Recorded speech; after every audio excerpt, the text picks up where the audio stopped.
Okay, so we'll start with question number 27. 26th I have kept pending because I need to tell you relative velocity theory a little bit and then I will take that also.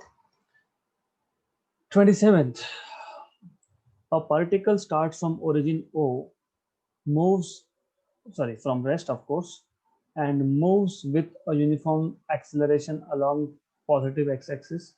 तो particle start कर रहा है rest से और वो move हो रहा है with uniform acceleration along positive x-axis. Identify all the figures that correctly represent the motion quantitatively. So इन सारों में से आपको सिलेक्ट करना है ना, आइडेंटिफाई ऑल द फिगर्स, जो जो मोशन को करेक्टली रिप्रेजेंट कर रहे हैं वो आपको आइडेंटिफाई करना है। तो हम लोग कैसे आइडेंटिफाई करेंगे? सबसे पहला, particle starts from origin from rest and moves with uniform acceleration. मतलब acceleration will not change with time. मतलब ए फिगर तो करेक्ट है ही, राइट। और जब एक्सेलरेशन कांस्टेंट होता है तो वेलोसिटी जो है उसका रेट ऑफ चेंज, मतलब बेसिकली हर एक सेकेंड में वेलोसिटी का चेंज इक्वल होता है। मैंने आपको ऑलरेडी बताया है that for the graph represented by B, देखो velocity against time 1 2 3, 1 second 2 second 3 second, velocity 1 2 and 3, बराबर 1 2 and 3, करेक्ट। मतलब वेलोसिटी जो है वो चेंज हो रहा है but change rate of change of velocity is constant, मतलब एक्सेलरेशन इज कांस्टेंट। मतलब बेसिकली ए और बी डायग्राम कुछ अलग अलग नहीं है, एक ही है। सिर्फ ए में एक्सेलरेशन वर्सेस टाइम है, बी में वेलोसिटी वर्सेस टाइम है, राइट। मतलब दैट इज राइट। ओके, ए और बी तो करेक्ट है ही, फिर मतलब ऑप्शन नंबर ए और सी तो नहीं आ सकता क्योंकि हमको बोला है आइडेंटिफाई ऑल द फिगर्स, है ना, that correctly represent the motion qualitatively. तो ए और बी तो करेक्ट है ही। ओके, सी, क्या सी ऑप्शन करेक्ट हो सकता है? C option cannot be correct. Why it cannot be correct? क्योंकि देखो मैंने आपको ऑलरेडी बताया, A figure A is equal to constant, B figure मतलब बी फिगर वही है, A is equal to constant ही बताता है आपको। B figure tells you that v is equal to 80, क्योंकि v is equal to u plus 80 होता है ना, v equal to u plus 80 होता है, बट u तो आपको 0 बोला है, तो v इज इक्वल टू 80 हो गया। तो हो गया velocity y equal to mx, और straight line passing through origin है क्या? B option right, correct, excellent. C option, x और t, what is s by the way? ut plus 1/2 at square.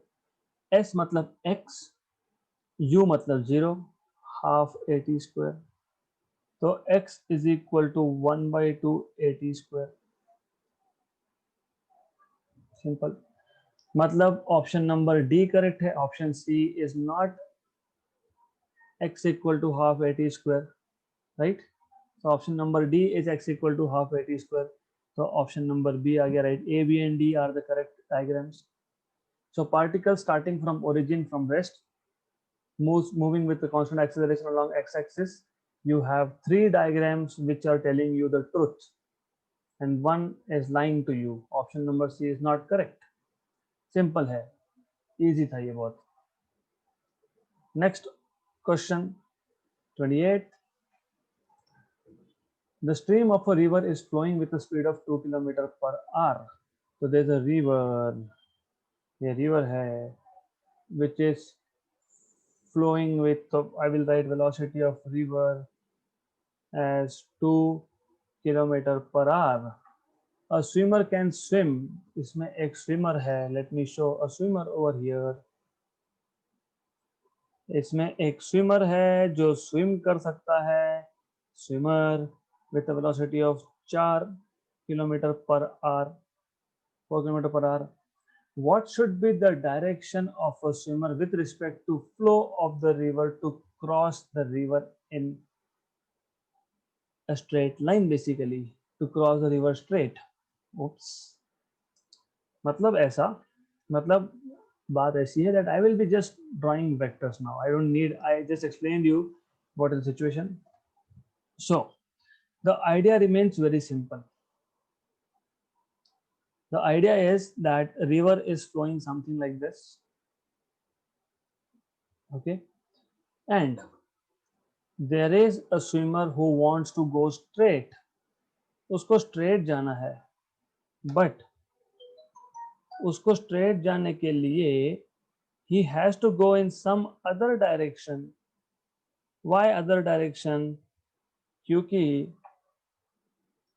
river उसका direction change करने ही वाला है. So if the swimmer has to swim in a straight line, has to go straight, the swimmer must go in a direction inclined to the vertical. Simple question, simple है, nothing. You have to find theta. बस इतना ही करना है आपको.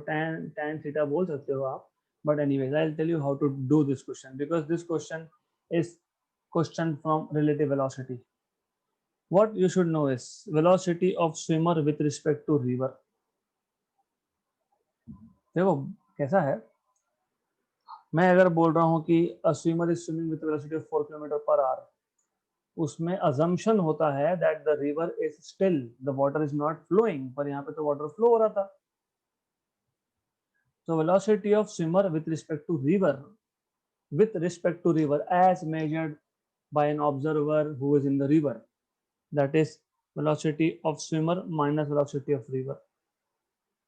ये relative velocity का equation मैंने already आपको बताया है, correct, right? This thing you should know. Okay, so then हमको क्या चाहिए? What are they asking us?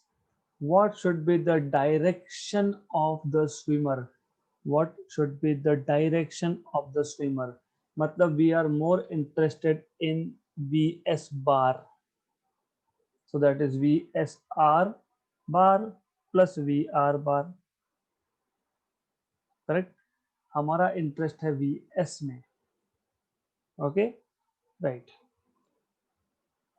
Then how do we find this? If I take sine theta, what is sine theta? Opposite side upon hypotenuse.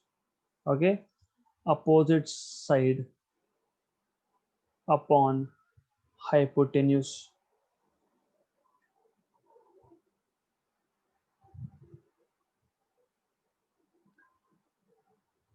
I know I have wrote something wrong here, which I am going to correct.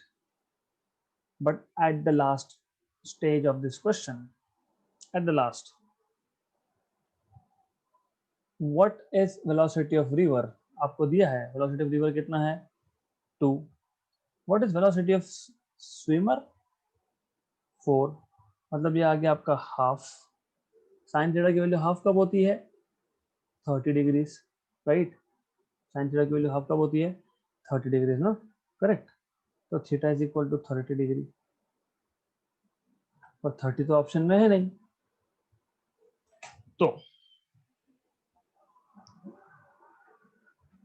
तो what is the answer then? Answer is B, Q. Let us connect the dots now. अब देखते हैं कि what have we done wrong here. Question अच्छे से पढ़ना जरूरी है. The stream of a river is flowing with a speed of 2 km per hour. Stream of river is flowing with a speed of 2 km per hour. A swimmer can swim at a speed of 4 km per hour. What should be the direction of swimmer with respect to the flow of the river? तो direction of swimmer with respect to flow, ये vector है V S R bar. अगर वो directly straight जाता, देखो think of it, थोड़ा logically सोचो. मैं बताता हूँ आपको क्या करना है. ये बी पॉइंट, ये ए पॉइंट और बीच में नदी है, इस रिवर। मुझे अगर ए से बी पॉइंट जाना है तो मैं स्ट्रेट जा रहा हूँ और मैं स्ट्रेट पहुंच भी जाऊंगा, provided water is not flowing. Correct. तो मेरे लिए डायरेक्ट जाना इजी है। बट अगर वाटर फ्लो हो रहा है तो मैं बी के जगह पे मैं पहुंच जाऊंगा सी पॉइंट पे। राइट। ओके। मुझे अगर बी पे जाना है तो मुझे अब डी की डायरेक्शन में जाना पड़ेगा। तो velocity of swimmer with respect to river should be this. तब जाके वो स्ट्रेट रिवर को क्रॉस कर पाएगा। राइट। ये आपको पता होना चाहिए। ओके। ऑलराइट। इतना क्लियर होने के बाद, मतलब कितना क्लियर होने के बाद, मतलब इतना क्लियर होने के बाद, एंड आंसर हमारा करेक्ट है। What is still not correct?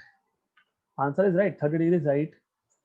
What is still not correct is, मैंने आपको बताया था डाउन स्ट्रीम एंड अपस्ट्रीम। मैंने आपको बताया था कि अगर रिवर के डायरेक्शन में स्विमर स्विम कर रहा है तो इसको बोलते हैं डाउन स्ट्रीम। डाउन स्ट्रीम मतलब हम लोग रिवर के फ्लो के साथ जा रहे हैं। अगर स्विमर अपोजिट डायरेक्शन में स्विम कर रहा है तो उसको बोलते हैं अप स्ट्रीम, मतलब हम लोग अगेंस्ट द फ्लो जा रहे हैं। करेक्ट। अब ये जो एंगल हमने निकाला है 30 degree, that angle is actually with respect to what you can say, with respect to upstream। Upstream मतलब मैंने ऑलरेडी बताया, ये था डायरेक्शन, हमने लिया एंगल थीटा, तो हमने निकाला with respect to this direction. Correct. With respect to this direction. Okay. if we take angle with respect to upstream, upstream, तो वो एंगल आएगा आपका 120। अगर आपको वो भी नहीं समझता है तो आपको बेसिक ट्रिग्नोमेट्री पता होना चाहिए, साइन की वैल्यू हाफ कब कब आती है ये पता होना चाहिए। Right. so you should know that when is the value of sine half। okay, so I will leave it as a puzzle for you। just I will write this sentence over here: angle with respect to downstream is 120 degree। ये कैसे आया? This is a puzzle for you। You have to solve this and there's nothing in this question। मैंने बता दिया, आधे से ज़्यादा तो मैंने सॉल्व करके दे दिया। You just have to know, understand, you have to understand how angle will be 120, बाकी सब करेक्ट है। So small assignment for you। 29, क्योंकि एग्जाम आपको देनी है तो मुझे थोड़ा बहुत तो आपको काम देना पड़ेगा। A ball is thrown vertically up from the ground, the correct momentum height diagram is। ball is thrown vertically up from the ground, ऊपर फेंक दिया, करेक्ट मोमेंटम डायग्राम इज, कल ही हुआ था। मोमेंटम हाइट डायग्राम मतलब वेलोसिटी हाइट डायग्राम। क्यों? वो इसलिए बिकॉज हाइट तो हाइट है, मोमेंटम होता है मास इनटू वेलोसिटी। जब आप बॉल को ऊपर फेंकते हो तो वेलोसिटी चेंज होता है कि मास चेंज होता है? मास चेंज नहीं होता। तो momentum is proportional to velocity, इसलिए एक्चुअली ये वेलोसिटी हाइट डायग्राम ही है जो हमने कल ही किया है। मैंने कल ही बताया था आपको, लेकिन हमने विद रिस्पेक्ट टू टाइम देखा था, if I am not wrong we have seen with respect to distance, with respect to height also, पर वो बाउंस का केस था। और एक हमने विद रिस्पेक्ट टू टाइम भी देखा था। Momentum height for a ball thrown vertically up, vertically up, बहुत सिंपल, बहुत ही simple. v square equal to u square plus 2as, v square equal to u square minus 2gh, क्योंकि g is minus because the ball is going up, right? Good. इसका मतलब ये v is equal to under root of u square minus 2gh, and as I told you momentum is mass into velocity, so m into under root of u square minus 2gh, this is momentum. Now as you can see the relation between momentum and height from here. So what is the relation between momentum and height from here? Easy है. कैसे easy है? Squaring on both sides. p square equal to m square u square minus 2gh. So p square equal to m square u square minus 2gh m square. So you should know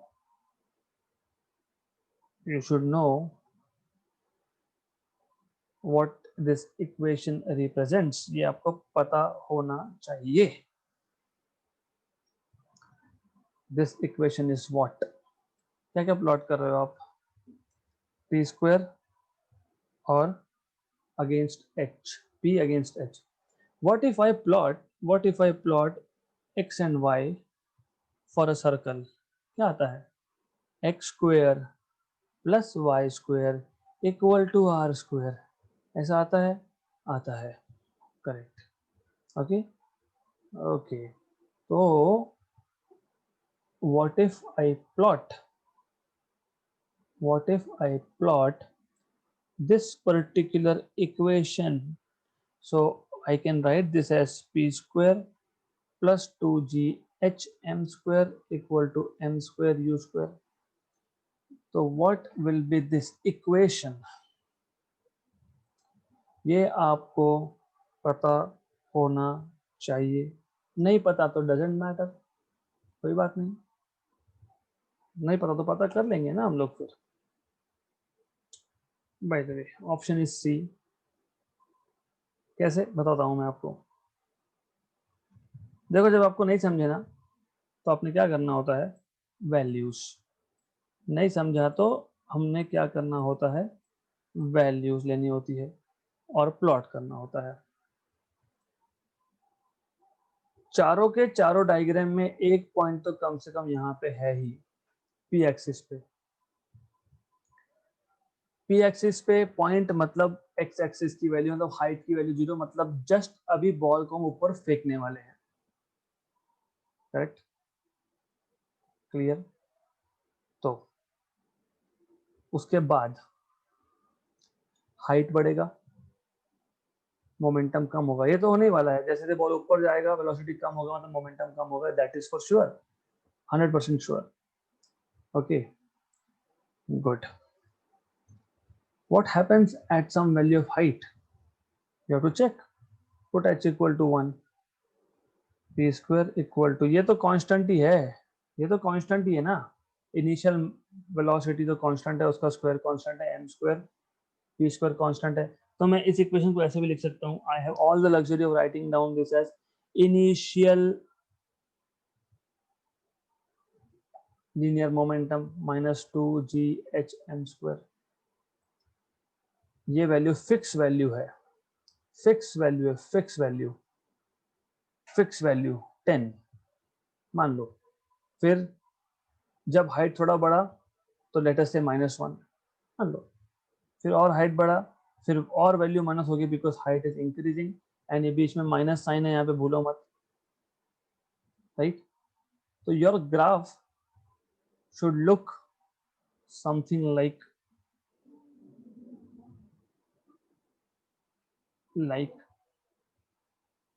this.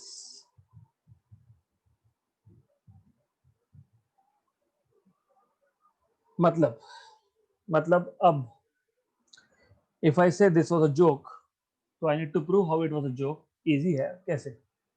कल का question अगर याद होगा आपको, height against velocity, ये भी वही है क्वेश्चन. ओके, सिर्फ उल्टा था.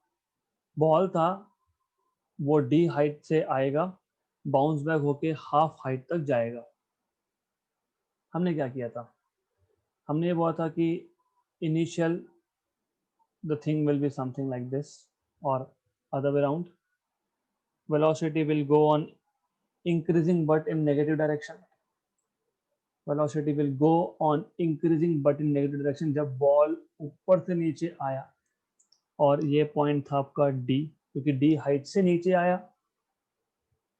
और क्वाड्रेटिक इक्वेशन तो ये भी है, हमको दिख ही रहा है, क्वाड्रेटिक इन पी, कल भी हमने यही किया था, राइट। बट उस केस में सिर्फ इनिशियल वेलोसिटी 0 था, तो this factor was missing there, that's it, good. फिर उसके बाद वो बाउंस बैक होके मैक्सिमम वेलोसिटी कहाँ पे होगा, ग्राउंड पे। फिर वो बाउंस बैक होके ऊपर जाएगा, वेलोसिटी कम होते जाएगा। फिर मैंने आपको बताया था the other half is here, it will go up to a point d/2, correct. ये केस उल्टा है, यहाँ पे आप ऊपर फेंक रहे हो, जहां से स्टार्ट हुआ वहां तक वापस आने वाला है। बाउंस बैक के केस में ऐसा नहीं होता, जहां से स्टार्ट किया हाफ डिस्टेंस तक गया, ठीक है। यहाँ पे उल्टा है, आपने ऊपर थ्रो किया, दैट इज वेरी इंपॉर्टेंट, ऊपर थ्रो किया। एक चीज आपको समझ में आ गई कि ये जो इक्वेशन है ये क्वाड्रेटिक टाइप का इक्वेशन है, या तो आप बोल सकते हो, दिख रहा है यहाँ पे। तो इनिशियल वेलोसिटी वाज u, जैसे जैसे बॉल ऊपर जाएगा वेलोसिटी कम होते जाएगा and it will reach a maximum height of d। फिर नीचे आएगा, मतलब ये जो पार्ट है नीचे आएगा, ये तो हमने कल ही कर लिया था, राइट। तो that's why it is very important for you to understand this question. और मैं बताऊं मेथड नंबर 3, मेथड 1 मैंने आज सॉल्व किया, मेथड 2 कल के कंपेरिजन किया, मेथड नंबर 3 कभी भी याद रखो, बॉल नीचे जा रहा है, बॉल ऊपर आ रहा है, doesn't matter, it will never be a linear graph, it will never be a straight line। तो ये तो एक्चुअली हो ही नहीं सकता। फिर बचा क्या, सी और D. D is a joke, D is completely a joke, क्योंकि डी हमको ये बताता है, जैसे जैसे देखो एरो, देखो एरो, जैसे जैसे बॉल ऊपर जाएगा मोमेंटम बढ़ेगा। ये तो फिजिक्स उल्टा ही कर दिया, बॉल अगेंस्ट द ग्रेविटी ऊपर जाएगा तो वेलोसिटी बढ़ता है क्या, कम होता है वो, करेक्ट, राइट। मतलब आंख मूंद के क्वेश्चन देखा और आपने हंसना चाहिए, और आपने सीधा ऑप्शन नंबर सी पे मार्क करना चाहिए एंड गो अहेड। क्यों, मेथड 1, ठीक है, पहली बार आप मेथड 1 यूज करोगे, अंडरस्टैंडेबल, क्वाड्रेटिक दिखता है नेचर में, मतलब स्ट्रेट लाइन नहीं हो सकता, मतलब ए और बी तो गया, सी और डी बचा, राइट। मेथड 2, अगर आपको वो बाउंस बैक का याद है तभी भी समझ जाएगा कि स्ट्रेट लाइन नहीं हो सकता, और आपको ये जरूर समझ जाएगा कि जब ऑब्जेक्ट ऊपर से नीचे आएगा तो it is in the fourth quadrant, the curve lies in the fourth quadrant, right. Method 3, understanding, जैसे मैंने बताया आपको, हमेशा in case of linear motion against gravity or in the direction of gravity, that equation is quadratic in nature, v square equal to u square plus 2as। Option A भी गए, option D is a joke, क्योंकि option D मुझे बताता है ball से ऊपर जा रहा है तो मोमेंटम बढ़ रहा है, मोमेंटम बढ़ रहा है मतलब वेलोसिटी बढ़ रहा है। ये तो ग्रेविटी उल्टा ही कर दिया इन्होंने, मतलब ऐसा है कि ऊपर कोई एक बड़ा सा प्लैनेट या कुछ है जो बॉल को ऊपर खींच रहा है, वेलोसिटी बढ़ा रहा है, तो वो नहीं हो सकता। तो ऑप्शन नंबर सी था, straight away option C. The position vector of a particle changes with time according to the relation, position है ये, it changes with time according to this particular relation। What is the magnitude of acceleration at t equal to 1? बहुत easy है, सिर्फ क्या दो बार derivative लेना है, velocity मुझे अगर चाहिए तो that is dr by dt, है ना, तो मैं डेरिवेटिव लूंगा इसका r का, तो आर का डेरिवेटिव मतलब 15 t square i cap plus 4 minus 20 t square j cap, 15 constant t square का 2t डेरिवेटिव आई कैप, 4 हमारे लिए कुछ काम का नहीं है क्योंकि कांस्टेंट है, जीरो डेरिवेटिव जीरो, हाँ डेरिवेटिव जीरो, माइनस 20 और टी स्क्वायर का 2t जे कैप। तो आपके पास वी बार आ गया 30 T I cap minus 40 T J cap, और एक्सेलरेशन आपके पास आएगा D V bar by D T. तो इसका डेरिवेटिव ले लो, 30 T I cap minus 40 T J cap. तो 30 टी का डेरिवेटिव सिर्फ 30 आता है आई कैप, 40 टी का डेरिवेटिव सिर्फ 40 आता है जे कैप। तो acceleration at time T equal to 1 2 3 4 5 6 8 10 100 200 10,000 is same, क्योंकि acceleration is independent of time, right. How do you find out mod of A? X component का स्क्वायर प्लस वाई कंपोनेंट का square, और Y component यहाँ पे minus है definitely, but minus का square plus होगा। 30 square is 900, 40 square 1600, 2500 का root is 50 metre per second square, है क्या 50? है। This is how you are going to solve this question. Simple question था। तो हमने क्या किया, आर बार पोजीशन वेक्टर, पहला डेरिवेटिव वेलोसिटी, दूसरा डेरिवेटिव एक्सेलरेशन, खत्म। और वो कांस्टेंट आया क्योंकि इंडिपेंडेंट ऑफ टी है, टी है ही नहीं। हाँ तो 1 टी इक्वल टू 1 पे, टी इक्वल टू 10 पे, 15 टू 20 पे सेम ही होने वाला है, राइट। गुड। सो